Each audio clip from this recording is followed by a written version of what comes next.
మన తెలంగాణ రాష్ట్రంలో నిరుద్యోగులు తెచ్చినటువంటి కాంగ్రెస్ ప్రభుత్వం వచ్చి 2.5 సంవత్సరాల నుంచి 3 సంవత్సరాలు గడుస్తుండగా ఇప్పటికీ పకడ్బందీగా ఎగ్జామ్స్ పెట్టడానికి షెడ్యూల్ లేదు, ఉద్యోగ నోటిఫికేషన్ లేకపోవడంతో మా నిరుద్యోగులంతా ధర్నాలు, మహాధర్నాలు ఇలా ఎన్నో కార్యక్రమాలు చేసినా ఇప్పటికీ ఎవరు స్పందించకపోవడంతో ఎందుకు మొండి వైఖరి అని నేను గట్టిగా ప్రశ్నిస్తా ఉన్నా.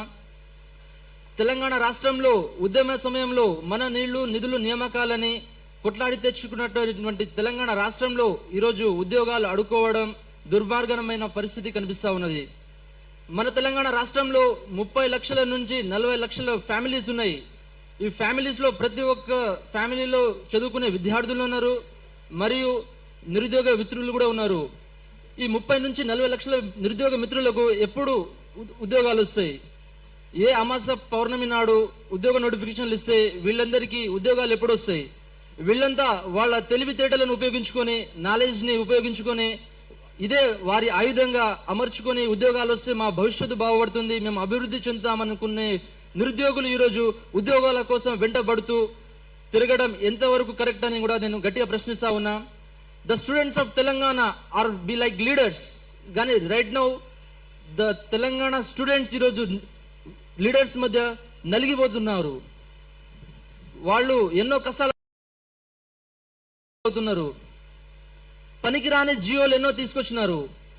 డిగ్రీ లెక్చరర్ ఉద్యోగాలు ఇవ్వాలంటే జియో నెంబర్ 4 అడ్డు రావడం, డిఎస్సి టీచర్ పోస్ట్ ఇవ్వాలంటే జియో నెంబర్ 108 అడ్డు రావడం, గ్రూప్స్ కి జియో నెంబర్ 29 అడ్డు రావడం, పోలీస్ జాబ్లు ఇవ్వాలంటే జియో నెంబర్ 46 అడ్డు రావడం, గురుకులాలలో జాబ్లు ఇవ్వాలంటే జియో నెంబర్ 81 అని అడ్డు రావడం.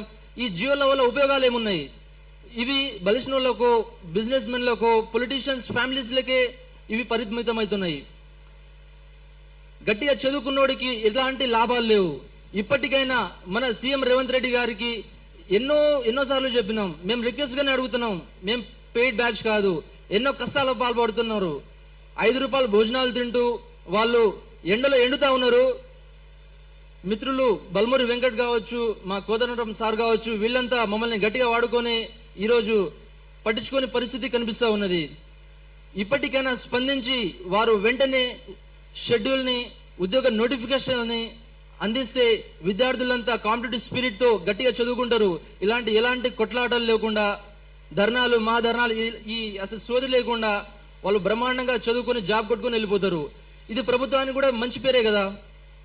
టీజీపీఎస్సీని ఎప్పుడైతే యూపీఎస్సీ తరహాలో ఎగ్జామ్స్ పెడతారో అప్పుడు ప్రతి సంవత్సరం నోటిఫికేషన్లు వస్తాయి. వాళ్ళు బ్రహ్మాండంగా వాళ్ళ చదువులేమో వాళ్ళు చదువుకొని ఎలాంటి భావోద్వేగం లేకుండా, ఎలాంటి కష్టాలు లేకుండా ఉంటది. అని 3 సంవత్సరాల్లో ఒక్క ఉద్యోగ నోటిఫికేషన్ లేకపోవడంతో అట్లీస్ట్ ఆ నిరుద్యోగ వృత్తి ఇచ్చినా గానీ 4,000 అన్నారు. అది ఇచ్చినా గానీ వాళ్ళు రూమ్ రెంట్లు కట్టుకొని, వాళ్ళ హాస్టల్లో ఫీజులు కట్టుకొని, స్టడీ హాల్లకు ఫీజులు కట్టుకొని గట్టిగా చదువుకుంటారు కదా. అది లేదు, ఇది లేదు. ఫీజులు కట్టుకోలేక, హాస్టళ్లకు తిండి తినలేక, ఇక్కడ 5 రూపాయల భోజనం, వాళ్ళంతా ఊరి బాట పడితే అక్కడ ఇప్పటిదాకా వయస్సు మీద పడి పెళ్లిళ్లకు, ఎలాంటి ఫంక్షన్లకు వెళ్ళకపోవడం ఎంతవరకు కరెక్ట్? మన తెలంగాణ రాష్ట్రంలో నిరుద్యోగులే కదా తెచ్చింది తెలంగాణ రాష్ట్రాన్ని, నిరుద్యోగులే కదా తెచ్చింది కాంగ్రెస్ ప్రభుత్వాన్ని మన తెలంగాణ రాష్ట్రంలో. మరి ఇవన్నీ కనబడట్లేదా మన రేవంత్ రెడ్డి గారికి?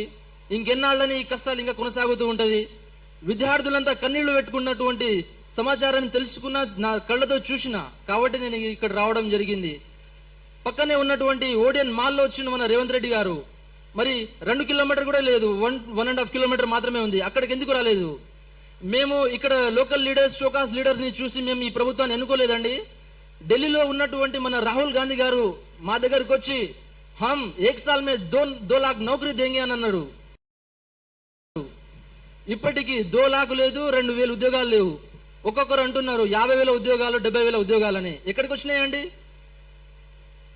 వచ్చిన ఉద్యోగాలని నాకు తెలిసి మాక్సిమం పొలిటీషియన్స్ వాళ్ళ ఫ్యామిలీకి వచ్చినాయి, బిజినెస్ మెన్ ఫ్యామిలీస్కి వచ్చినాయి, వాళ్ళకే వచ్చినాయి. కానీ నిరుపేదవాడికి ఒక్కరికి రావలే.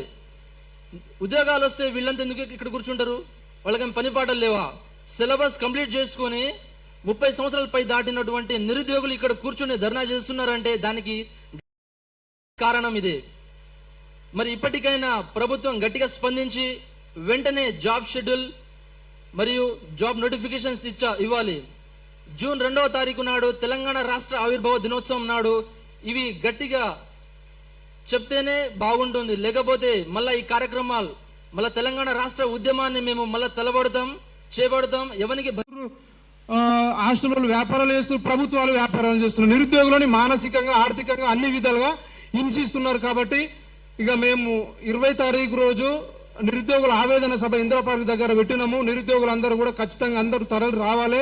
ఎందుకంటే కాంగ్రెస్ పార్టీ ఇప్పట్లో ఉద్యోగాలు ఇచ్చే పరిస్థితిలో లేదు.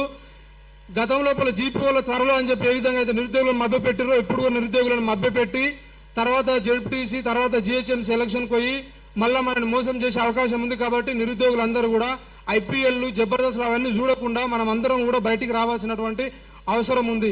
అదేవిధంగా ఇంకోటి ఏంటంటే మొన్న పోలీస్ రిక్రూట్మెంట్ కి సంబంధించి గతం లోపల డీజీపీ గారు శివధర్ రెడ్డి గారు 17,000 ఉద్యోగ ఖాళీలు ఉన్నాయి, త్వరలోనే విడుదల చేస్తామని చెప్పిండు. ఆయన మాటలని విలేజ్ లకు వెళ్ళినటువంటి నిరుద్యోగులందరూ కూడా అప్పు తీసుకుని వచ్చి లైబ్రరీలలో స్టడీ హాల్లో కోచింగ్ సెంటర్లకు వచ్చి కోచింగ్ తీసుకున్నారు. మరి సంవత్సరం గడిచిపోతుంది, మేము తెచ్చినటువంటి అప్పులన్నీ అయిపోతున్నాయి, మళ్ళీ ఇంటికి వెళ్ళినటువంటి సందర్భం ఉంది.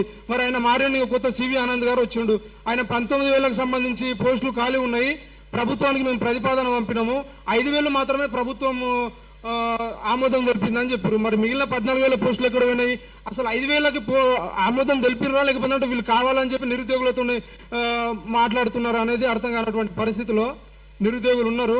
కాబట్టి మే 20 తారీఖున నిర్వహించినటువంటి నిరుద్యోగ ఆవేదన సభకు ప్రతి ఒక్కరూ కదిలి రావాలి. మనం కదిలి వస్తేనే నోటిఫికేషన్ వస్తే, లేకపోతే నోటిఫికేషన్ రావు అని చెప్పి తెలియజేస్తూ, అదేవిధంగా ఇప్పుడు ఇన్ని సంవత్సరాలు 3 సంవత్సరాలకు దగ్గరకు వస్తుంది. ఒక జాబ్ క్యాలెండర్ లేదు. పక్క రాష్ట్రంలో 4 గ్రూప్ 1లు, 3 గ్రూప్ 1లు, 4 గ్రూప్ 2లు. మరి మనకేం రోగం వచ్చింది? కనీసం ఒక జాబ్ క్యాలెండర్ లేదు. సిలబస్ పైన వేసినటువంటి బాలకృష్ణారెడ్డి కమిటీ రిపోర్ట్ లేదు, సంవత్సరం దాటిపోతా ఉంది.